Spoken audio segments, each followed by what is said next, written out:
राम राम। मैं कानपुर से पंडित दीपक पांडे। आज हम बात करते हैं बाद में निर्माण किए जाने वाले कमरे। जनसंख्या के बेतहाशा बढ़ते जाने के कारण अब ज़मीन की कीमतें भी द्रुत गति से बढ़ती जा रही हैं। यही कारण है कि लोग अब अपने ही मकान के ऊपर मंजिल दर मंजिल बना रहे हैं।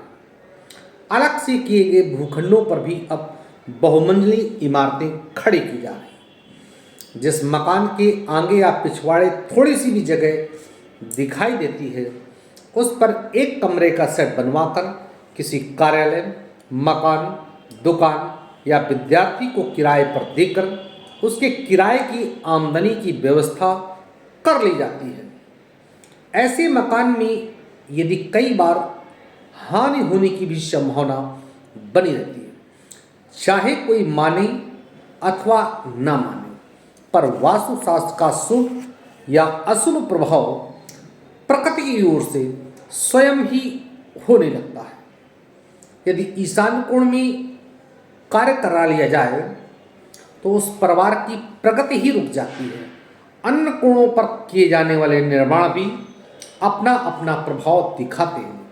अतः इस प्रकार के निर्माण करने से पूर्व किसी वास्तुशास्त्री से सलाह ले लेना बहुत आवश्यक है। वास्तुशास्त्र के विज्ञान के अनुसार मकान में बाद में किए जाने वाले निर्माण के लिए कुछ आवश्यक नियम हैं, जो कि इस प्रकार है। यदि आपका मकान पूर्वमुखी है और उसके आग्नेय कोण में निर्माण करने लायक स्थान खाली है, तो आप उस पर कमरे का निर्माण करा सकते हैं। और ऐसे में आपको ये ध्यान रखना होगा कि आपके मकान का मुख्य द्वार ईशान कोण में रखें और आवागमन वहीं से रखा जाए। इसके विपरीत ईशान कोण में स्थान खाली होने पर भी वहाँ निर्माण आदि कार्य ना कराएं। ऐसा करने से आपकी गतिविधियाँ आग्नेय के मुख्य द्वार से होगी। इससे आपके जीवन में आर्थिक हानि और स्वास्थ्य खराब होने की संभावना ज़्यादा रहेगी। पूर्वी आग्नेय में द्वार नकारात्मक ऊर्जा प्रदान करते हैं, और यदि आपका मकान दक्षिण मुखी है और उसके सामने का हिस्सा खाली पड़ा है, तो उसका प्रवेश द्वार दक्षिणी आग्नेय में रख करके नैऋत्य भाग में कमरों का निर्माण कराया जाए।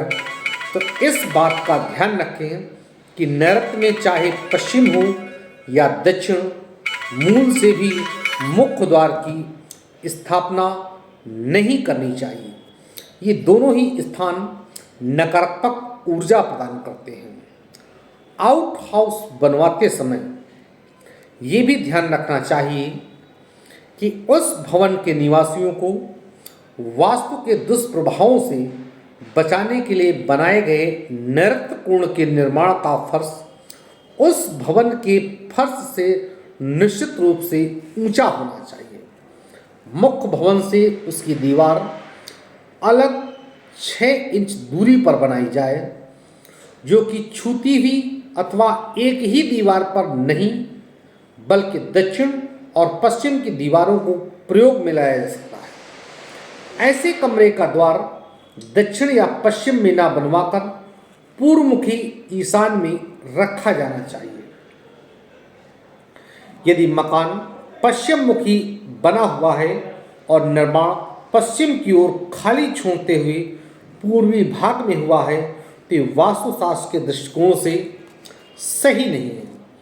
और ऐसे में पश्चिम के स्थान को खाली स्थान पर निर्माण कराना अत्यंत आवश्यक और अनिवार्य हो जाता है। ऐसी स्थिति में नकारात्मक प्रभाव से बचने के लिए पश्चिम में बनाए जा रहे कमरों का फर्श मकान के फर्श से ऊंचा रखें।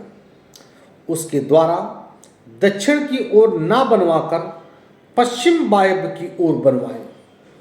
ऐसे में कमरे का निर्माण वायव्य की ओर कदापि न करें।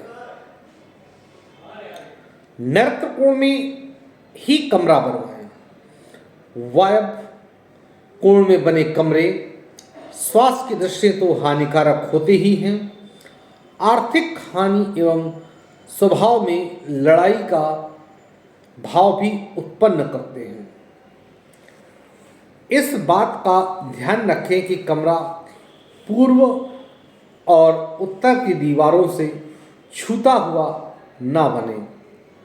कमरे का प्रवेश द्वार पश्चिमी वायव्य कोण में ही रहे। उत्तरमुखी भवन में सामने पर्याप्त स्थान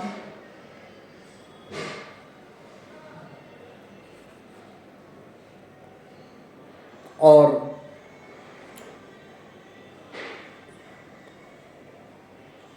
उत्तर स्थान खाली होने पर वायव्य कोण में कमरे बनवाए जा सकते हैं और उस कमरे का द्वार पूर्व ही की ओर रखें। कभी कमरे के पूर्वी आग्नेय की ओर दरवाजा नहीं रखना चाहिए। भवन का मुख्य द्वार भी उत्तर पूर्वी ईशान की ओर बनवाएं तो इस प्रकार भवन के निवासियों के लिए अत्यंत ही शुभ होगा तथा आउट हाउस के निवासियों के लिए आवागमन पूर्व उत्तर के द्वार के समीप रहेगा। इससे आपके घर की महिलाओं का स्वास्थ्य अच्छा रहेगा, आर्थिक लाभ भी होता रहेगा। वायव्य कोण में बनवा दिया जाए, वायव्य कोण वाले ज़्यादा परेशान हो जाएंगे और आपसी मनमुटाव प्रारंभ हो जाएगा।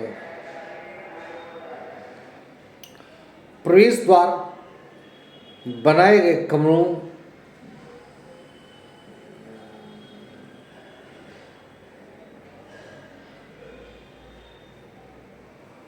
में कानपुर से पंडित दीपक पांडे, वास्तुशास्त्र विशेषज्ञ, 9305 360 382।